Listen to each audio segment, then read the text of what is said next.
Good morning, sir. Good morning Ratul.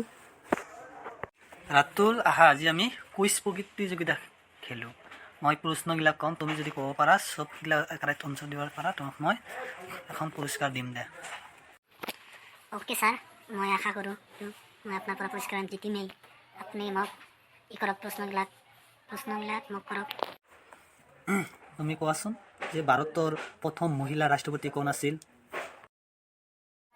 Sir প্ৰতিভা দেৱী সিং পাটেল। ভাৰতৰ প্ৰথম মহিলা প্ৰধানমন্ত্ৰী কোন আছিল? ছাৰ ইন্দিৰা গান্ধী। ভাৰতৰ কোনখন ৰাজ্যত শিক্ষিত হাৰ বেছি? কেৰেলাত। ভাৰতৰ ৰাষ্ট্ৰপতি কোন আছিল? ডক্টৰ ৰাজেন্দ্ৰ প্ৰসাদ। ভাৰতৰ বৰ্তমান ৰাষ্ট্ৰপতি কোন? ৰামনাথ কোবিন্দ। ভাৰতৰ কেতিয়া বেংক ৰাষ্ট্ৰীয়কৰণ কৰা হৈছিল? ছাৰ 1969 চনত। লোকসভাৰ প্ৰথম অধ্যক্ষ কোন আছিল? গণেশ বাসুদেৱ মাংকাৰ। প্ৰথম মহিলা লোকসভাৰ অধ্যক্ষ কোন আছিল? মীৰা কুমাৰ। নৰেন্দ্ৰ মোদীৰ সম্পূৰ্ণ নাম কি? নৰেন্দ্ৰ মোদাৰ দাস মোদী। ভাৰতৰ প্ৰথম উপৰাষ্ট্ৰপতিগৰাকীৰ নাম কি? Doctor psychology Radhakrishna. ভাৰতৰ প্ৰথম প্ৰধানমন্ত্ৰী কোন আছিল? জৱাহৰলাল নেহৰু। বৰ্তমান ভাৰতৰ প্ৰধানমন্ত্ৰী কোন? নৰেন্দ্ৰ মোদী।